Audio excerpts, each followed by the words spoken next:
Assalamualaikum warahmatullahi wabarakatuh.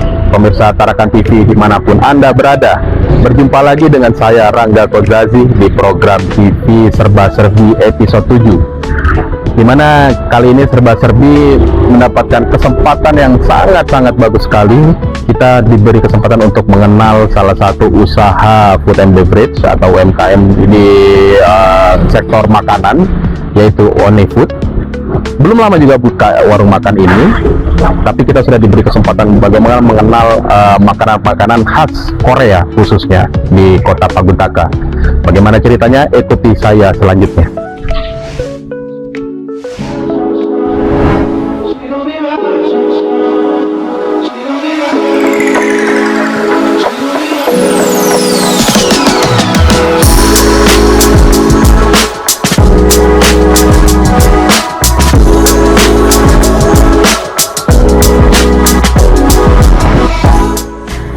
Oke, pemirsa Tarakan TV, Serba Serbi kali ini kita juga sudah masuk ke dalam Oni Food, dimana spesialis Korean food and beverage UMKM Kota Tarakan yang memang sangat unik sekali di gempuran era makanan-makanan lokal, Kak, ya. Dan di sebelah saya juga langsung ada owner dari Oni Food, yaitu Kak Ayu. Ya. Gimana, Kak, kabarnya, Kak, hari ini, Kak? Alhamdulillah baik. Sehat ya, alhamdulillah. Jadi kita nanti akan mendengar langsung bagaimana pengalaman Kak Ayu mengembangkan Oni Food, yang mana saya dengar dulu usaha ini hanya take order, jadi hanya orang pesan baru bisa diambil. Tapi saat ini sudah memiliki tempat yang nyaman, kayak jadi orang bisa langsung datang, bisa makan langsung di tempat, dine-in lah intinya. Oke, Kak, jadi gimana, Kak, apa yang membuat Kakak menginspirasi membuka usaha Oni Food ini kira-kira? Kenapa makanan Korea yang dipilih? Itu dulu deh. Kalau kenapa makanan Korea gitu ya, kayak kita sih awalnya saya senang nonton drama Korea nih. Dari drakor? Iya, drakor nih. Kalau di drakor tuh kan kayak mereka tuh makan kayak tempting banget nih, kayaknya enak banget nih. Nah, kebetulan kemarin juga kuliahnya di Malang. Di Malang kan banyak nih kuliner-kuliner yang unik-unik, kayak kuliner Korea salah satunya. Saya cobain kok enak banget gitu. Meskipun saya nggak yang K-popers banget, cuma hanya nonton dramanya kok kayak enak, nyobain di Malang itu enak. Nah, itulah kenapa saya akhirnya coba-coba buat di Tarakan. Itu mulai dari tahun 2018. Iya, sebenarnya lama. Cuma kepotong saya kerja kan, sibuk kerja, jadi kayak ya jarang banget open ordernya. Oh, berarti pada at that moment itu berarti Kakak masih kerja sambil usaha sampingan? Benar, gitu? ya. Kemarin kerjanya itu di salah satu perusahaan telekomunikasi kemarin. Nah, itu sambil kalau Sabtu Minggu libur, nah kita open order gitu. Itu masih open order di Facebook. Nah, itu saya nganter, Kak. Jadi Kakak yang gojek juga nih? Iya, jadi saya bikin, saya yang belanja bikin, saya juga yang nganter. Memang pekerja tangguh. Ya, memang namanya kalau mau sukses ya merintisnya dari bawah banget, bener. Saya nganternya free ongkir pokoknya nih untuk narik minat pembeli kan. Saya anterin sampai depan rumahnya dia, free ongkir. Dan itu Sabtu Minggu berarti weekend? Weekend saya ngambilnya, iya. Dan kalau melihat ini, Kak, melihat antusias masyarakat dari tahun 2018 sampai sekarang, gimana sih dengan makanan Korea yang Kakak sajikan ini? Alhamdulillah sangat berkembang ya, Kak, ya, karena awalnya memang saya belum endorse yang paling ini sih, paling berpengaruh untuk orang-orang bisa banyak tahu kan, Kak, dari endorse ini tadi gitu. Jadi semakin banyak orang yang tahu, alhamdulillah semakin luas. Sampai kemarin sempat ada yang open just tip di Bunyu, di Malinau, sudah alhamdulillah, ke Kaltara sudah. Impiannya nggak keluar ke Kaltara sampai keluar apa ya? Pengen banget, Kak, sebenarnya, cuma ya ini kan makanan fresh ya, Kak, ya, agak susah memang kalau ini. Nah, tapi yang keluar Kaltara ini mereka memang bersedia, meskipun makanan ini agak dingin, mereka tetap bilang ini enak banget, Kak, sumpah. Kayak pengen order terus, tapi ya kendala jarak sih, Kak, juga gitu. Doain semoga bisa buka cabang-cabang lain lagi ya. Kalau melihat ini, Kak, melihat persaingan kan, kita tidak menutup mata lah untuk Tarakan ini sendiri sudah sampai dijuluki kota 1000 kafe kan. Benar sekali. Dengan berbagai macam rupa sajian yang disajikan sama masyarakat Tarakan. Kalau Kakak melihat ini gimana nih, awalnya membuka nih ada rasa pesimis atau gimana kira-kira? Kalau pesimis sih saya enggak juga sih, Kak, karena orang Tarakan ini kaya sebenarnya. Iya, benar. Mereka Dan rasa jajan, penasarannya kuat. bener, FOMO-nya tuh kuat banget Kak. Saya habis endorse tuh rame, pasti rame. Kan kita berkala juga endorse-nya kan Kak, sebagai trik marketing kita juga. Alhamdulillah itu setiap habis endorse rame. Alhamdulillah sampai sekarang juga saya buka untuk dine-in ini, kedai ini sudah dari bulan Agustus kemarin Kak. Oh, tahun ini? Tahun ya, tahun kemarin, mohon maaf ya, 2024 Juli, mohon maaf, Juli saya sudah buka. Alhamdulillah sampai sekarang kita alhamdulillah masih bagus sih Kak, ininya, omsetnya juga stabil segala macam gitu. Berarti dari 2018 sampai 2023 itu masih online, order Iya. online. Benar.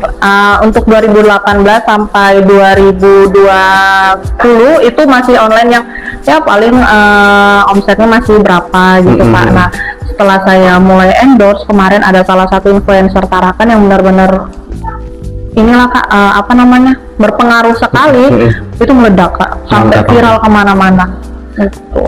Kalau untuk dari makanan Koreanya sendiri, apa nih yang menjadi menu favorit Bapak Tarakan, Kak? Kalau menu favorit kita dari awal tuh kimbap Kak. Kimbap ya. Iya, saya berani jamin deh kimbap kita nggak ada duanya di Tarakan gitu. Bentar, karena saya asing sama makanan Korea Kak. Kimbap ini sama-sama dengan nasi kuning. Beda tuh. Kalau nasi kuning. Apa yang membuat spesial dari kimbapnya Kak Ayu? Kita utamakan di rasa sih Kak. Kebanyakan orang-orang mungkin melihat resep-resep di YouTube atau resep-resep di TikTok itu kan seasoningnya mungkin ikutin orang Korea gitu kan, seasoningnya agak kurang Kak. Nah, kita dari seasoningnya sih Kak yang beda sendiri. Iya, yang bikin beda kita dari yang lain. Nah, ini kan untuk mengadaptasi lidahnya masyarakat Tarakan ini kan nggak gampang Kak, apalagi dengan makanan luar. Apakah ada seasoning yang lokal yang dicampur? Kira-kira ada ya? Pasti Kak. Pasti ada ya. Dan itu tentunya jadi resep rahasia, nggak boleh dibuka dong. Nah, oke Kak. Jadi di tahun 2025 ini, setelah memiliki kedai ini, sebelum itu ada nggak sih Kak pelanggan-pelanggan yang menanyakan ke Kak Ayu, kapan nih kita bisa dine in di dalam, jadi kita juga bisa ngerasain makan di tempat gitu kira-kira? Banyak nggak? Banyak banget kemarin, mulai dari tahun 2020 mulai viral-viralnya itu tuh banyak yang nanya, Kak ini kita bisa makan di tempat nggak sih Kak gitu. Nah, makanya saya nyari tempat ini juga kan nggak gampang sih Kak ya. Saya nyarinya udah lama banget tempat, baru dapatnya di sini, cocok harga dan lain sebagainya kayak gitu. Baru dapat sini ya kita buka, alhamdulillah antusiasnya orang-orang juga sampai banget, alhamdulillah banget Kak. Nah, ini saya lupa nanya tadi kan, Kakak kan tadi background pendidikannya kan jauh banget nih. Jauh. Kayaknya banting setir banget ya, dari ilmu komunikasi jadi ke kuliner.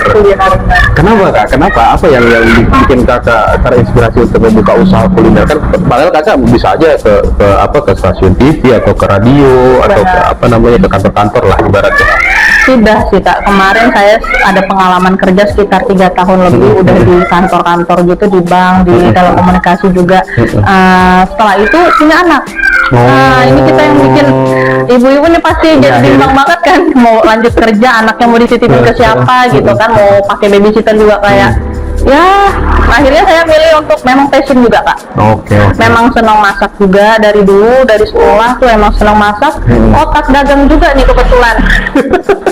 Otak dagang juga dari dulu, jadi ya udah, kenapa nggak kita jalankan aja gitu. Hobinya akhirnya yang menghasilkan. Alhamdulillah. Gitu. Nah, itu dia. Itu yang sebenarnya yang bisa dicontoh sama penerus-penerus ya, anak-anak muda lah zaman sekarang kan punya hobi apa ya, kalau misalnya itu bisa menghasilkan, kenapa nggak diteruskan gitu. Benar. Ini kan juga tidak semuanya end up-nya gagal ya, dicoba dulu ya. Coba dulu, benar, harus coba, jangan takut. Nah, kalau melihat perjalanan Kakak sejauh ini, ada nggak sampai tahap Kakak tuh aduh down gitu, ada nggak sih sedih-sedihnya gitu? Sedih-sedihnya capek aja sih Kak, karena kita nganterin sampai ke pelosok-pelosok, saya sampai ke Lantamal. Emang ya? Iya, bulan puasa tuh saya jabanin Kak ke Lantamal, saya jabanin ke Kampung 6, jauh-jauh dah Kak. Saya jabanin, namanya kita ngerintis, kita butuh duit juga ya. Saya ngebayanginnya capek banget Kak. Habis masak dari subuh nih, udah prepare segala macam. Setelah ready, kita langsung kelompokin, ini punya ini gitu kan. Habis itu langsung kita alamat ngatur yang mana duluan nih yang mau diantar kayak gitu. Ya udah, ngerintisnya semua itu susah banget sebenarnya. Selama order online itu ada nggak sih Kak pengalaman yang apa namanya orderan besar gitu, seberapa banyak gitu kira-kira? Kalau yang banyak, alhamdulillah tadi pagi barusan aja nih 17 box ke Tarakan Plaza. Alhamdulillah.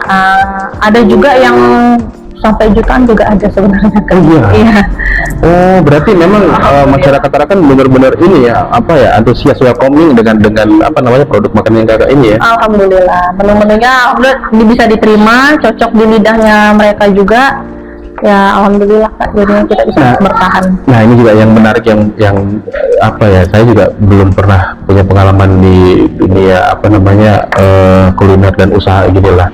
Sebenarnya salah satu trik yang bikin Kakak berhasil sampai ini apakah pemasarannya yang rutin atau apa Kakak dari hanya mulut ke mulut, gimana Kak? Gini Kak, kalau misalnya makanan kita tuh enak, bisa diterima di lidah masyarakat gitu kan, ini pasti word mouth to mouth gitu ya katanya ya. Teknik marketingnya dari mulut ke mulut itu udah jalan. Kemudian dengan sosmed zaman sekarang, kadang yang ada yang makan di tempat terus kayak fotoin, posting gitu ya, posting di TikTok itu FYP mereka, nah kita ikut ramai juga. Kemudian kita endorse juga sama selebgram yang lagi hype, yang lagi naik, konten kreator lah ya. Iya, konten kreator yang lagi hype juga itu pasti kita ikut endorse juga, jadi kita naik deh. itu namanya riding with the wind gitu ya, ikut angin, jadi bisa sama-sama merasakan gitu kan ya. Kita harus ikut membaur lah Kak dengan yang lagi yang sekarang. Nah Kak, apa tantangan besar sebenarnya Kak kalau nggak apa membuka usaha makanan yang notabene tidak membawa makanan lokal Indonesia ya, tapi membawa makanan dari luar negeri? Apa sebenarnya tantangan terbesarnya? Harus siap ditiru. Itu udah siap, udah banyak sebenarnya Kak, cuma beda tangan beda rasa. Bener. Pastinya di situ sih yang jadi pegangan saya. Bener. Nggak apa-apa, banyak yang ngikutin nggak apa-apa, kita jadi inspirasinya orang-orang. Itu yang perlu dirasakan ya. Terasa banget. Rasa Kak, kita ngeluarin ini nggak lama orang ikut ngeluarin. Ada juga ya. Ada banget. Jadi ya udah sih, kita nggak bisa gimana kita ya doakan. Kita doakan mereka rame, insya Allah doanya balik ke kita juga. Benar. Ya kita nggak bisa langsung ngejudge, wah ini plagiat nih, gitu nggak bisa dong.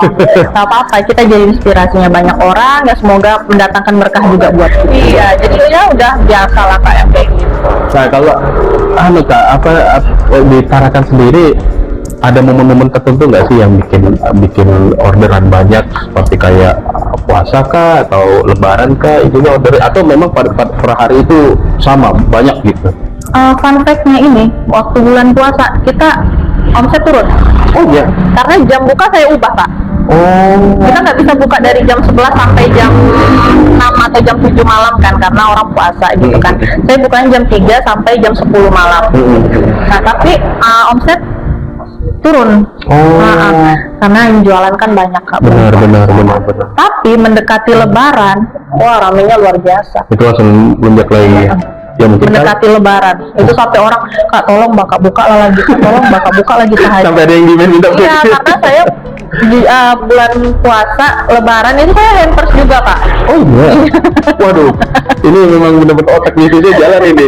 Hampers, brownies, kue basah, brownies kukus, brownies panggang, bolu marmer. Ini saya herannya Kakak itu ya di ilmu komunikasi, tapi kan ilmu komunikasi ada juga marketingnya nih Kak. Kita belajar juga. Tapi berarti di Malang juga nggak hanya kuliah, banyak yang diambil diserap. Banyak alhamdulillah. Itu pun kuliah saya sambil jualan kan. Iya, jualan online baju-baju sih dulu Kak. Di Malang? Di Tarakan.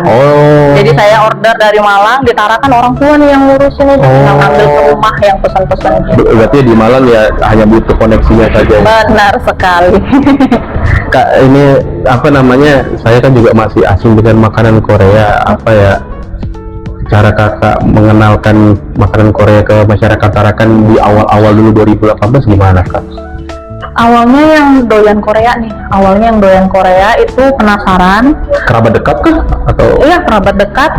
Pokoknya saya nih uji coba saya ke adik-adik dulu nih. Adik-adik approve sama rasanya, oke kita jual. Oh, gitu. Mereka lumayan cerewet tuh Kak, soal makanan, masakan lumayan cerewet. Kalau nggak enak, ya udah nggak enak, nggak akan mau dimakan sama mereka. Jadi pokoknya mereka approve, habis dimakan, oke enak, berarti bisa kita jual gitu. Kalau misalnya dari menu, Kak, apakah Kakak nanti kedepannya atau memang sudah ada jadwal lihat kita perlu nambah menu nih, kira-kira berapa periodik per bulan kah atau per tahun kah kira-kira? Nggak mesti juga gitu Kak, nggak ada periodenya, cuma begitu ngeliat ada yang FYP lagi di TikTok atau di mana yang lagi in gitu, kayak dimsum mentai ini kita baru keluar. Dimsum mentai sudah banyak yang jual, kita bikin inovasi baru, dimsum sambal mata. Oh, ini berarti kolaborasi ini ya antara sambal lokal dengan makanan Korea. Dan itu gimana hasilnya? Alhamdulillah orang-orang juga penasaran kan gimana nih Kak rasanya. Lumayan banyak sih Kak. Bukan cuma YouTuber yang bisa collab makanan, bisa collab. Bisa banget. Nih pemirsa menjadi inovasinya harus jalan terus Kak kalau mau bertahan. Benar, kalau gitu nggak survive nanti. Benar Kak. Ya inilah pemirsa Tarakan TV, perjalanan singkat Kak Ayu. Memang bukan singkat juga sih, 2018 sampai 2025 cukup lama lah bertahan, apalagi dengan gempuran-gempuran usaha baru ya. Tapi Kak Ayu masih optimis, selalu optimis untuk menciptakan inovasi baru, akhirnya yang bisa diterima oleh masyarakat Tarakan, sampai bahkan ada orderan dari luar kota Tarakan. Benar. Nah, untuk cabang Kak, apakah masih di sini atau masih ada ya? Masih di sini Kak. Saya lumayan kewalahan sih ngurus di sini masihnya, untuk memenuhi kebutuhan yang di sini nih, orderan yang di sini masih kewalahan karena prepare-nya juga kan lumayan lama kita. Ini kalau mau buka jam 11, kita prepare-nya dari jam 9 pagi udah Kak. Oh, jadi dari jam 9 pagi udah olah. Prepare, diolah, jam 11 kita open, nah udah tinggal ngurus orderan yang sudah masuk, langsung kita maximkan. Kita maxim sih Kak, saya GrabFood juga ada. Oke. Kalau ininya jam bukanya dari jam 11 sampai habis. Oh, sampai habis. Iya. Ada sampai jam berapa? Sebenarnya kadang tuh jam 4 sore habis. Kalau kayak kimbap sushinya tuh paling cepat habis Kak. Itu yang paling lama. Iya. Kalau udah habis jam 4, jam 5 ya kita jual yang masih ada aja sih, kayak dimsum, siapa tahu masih ada stok, terus tteokbokki segala macam yang masih bisa dimasak, kita layani orderannya customer sampai biasanya saya jam 6 atau jam setengah 7 malam kita close. Yang paling penting habisin si kimbap dan sushi-nya ini Kak, karena kan nggak bisa disimpan ya, kayak harus habis. Harus fresh. Iya, itu fresh kita buat setiap hari Kak. Rata-rata dari semua bahan dasarnya fresh semua, Fred? Iya, fresh. Nggak ada yang Berarti mungkin ini yang menjadi menjadi salah satu masyarakat Tarakan suka itu ya, karena fresh itu tadi. Fresh kita buatnya Kak setiap hari, nggak ada yang kayak kimbap sushi kan juga bisa sebenarnya kalau di frozen, cuma kayak kurang bagus aja karena kualitasnya saya nggak mau. Ya benar. Pasti harus dibuat fresh setiap hari. Itu yang harus diingat itu. Orderan boleh banyak tapi kualitas tetap dijaga. Wajib Kak. Nah, kalau untuk karyawan ada berapa orang? Untuk saat ini kita ada 5 Kak. Ada 5, itu juga masih kewalahan. Makanya kalau ada tawaran kayak ikut event kayak apa Kak, expo kayak gitu-gitu, CFD kan kita dulu pernah ikut. Car Free Day selalu ikut. Waktu itu pernah ikut, alhamdulillah rame habis. Cuma susah nih Kak, kita bagi waktunya. Saya kalau udah Car Free Day saya nggak tidur. Itu jam 2 malam udah harus prepare. Iya, nggak bisa. Apa sih namanya dengan banyaknya orderan ya memang harus prepare lebih awal gitu ya. Iya, pernah salah satu event kemarin kita ikut, boleh sebut nggak sih? Boleh. Di Bank Indonesia waktu itu, event apa tuh Kak yang ada Gigi datang itu loh Kak. Iya benar, saya lupa juga. Itu ikut. Itu kita diundang dari Bank Indonesia untuk mengisi salah satu tenan. Karyawan saya sampai bulan satu hari 100 gulungan. 100 gulung kimbap. Mereka sampai Kak aku angkat tangan, Kak udah nggak sanggup. Ya udah kita close. Itu pun jam 7 malam kita udah close Kak. Padahal acara masih lanjut di sana. Saya minta maaf sama orang BI. Maaf Kak, nggak sanggup. Dan mungkin prosesnya juga, tadi saya lupa nanya, proses untuk membuat itu berapa lama sih Kak? Proses apa? Pembikinan makanannya itu berapa Kalau lama? kimbap ini kak, dia kan isiannya ini harus kita masak dulu. Kita masak dulu, yang harus kita rebus lah, yang harus bikin telurnya dulu, gitu, dipotong-potong lagi. Nanti nasi udah matang, baru kita gulung kayak gitu. Itu berapa lama tuh prosesnya? Sekitar 2 jam itu mereka. 2 jam untuk Kimbap dan sushi. Terkadang 1 jam sampai 2 jam lah kak, tergantung banyak sedikitnya. Lumayan juga ya. Lumayan waktunya, makanya kita nggak bisa yang satset gitu, agak sulit. Kecuali kalau kimbap susinya udah beres, kalau kita sebentar aja tuh udah. Dan estetik makanannya juga harus dijaga ya, maksudnya kalau berhamburan juga nggak enak dilihat Nggak kan. mau saya. Ya makanya Jangan itu kan. sampai kadang kalau anak baru gitu kan yang masih pecah kayak gitu kan, gulungannya tuh kayak terlalu padat atau gimana itu pecah kak. Nah ini kakak belajar dari mana kak? Otodidak kak. Otodidak? Iya. Saya pegang Otodidak kak. Berarti bener-bener nggak ada pelatihan apa gitu? Nggak pernah saya kak. Cuma saya tuh waktu di Malang ngeliat kan, ini makanannya ini. Misalnya saya pesannya tteokbokki, kimbap, kayak itu di Malang kan, sama ayam daganjong gitu kan. Saya ngeliat ini isinya ini. Coba dimakan, rasanya begini, ya udah, coba bikin. Dan apa ya?